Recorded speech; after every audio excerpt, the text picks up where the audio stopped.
ومعلمة محكمة، مولود وعيوني عالسما وتقدير بضمير، وما عنديش غير الخير.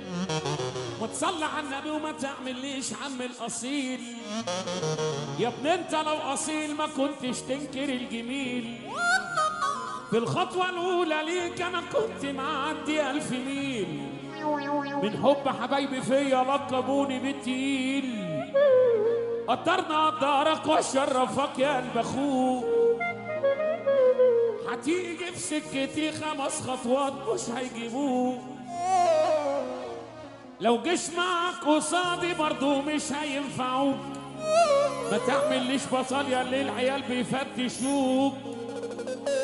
ومستور وساترني جيبي ودراعي صاحبي وحبيبي، اصل اللي عرفته صدفه طلع احسن من قريبي. انا مستور وبفضل ربي عارف اللي اتمنى حبي،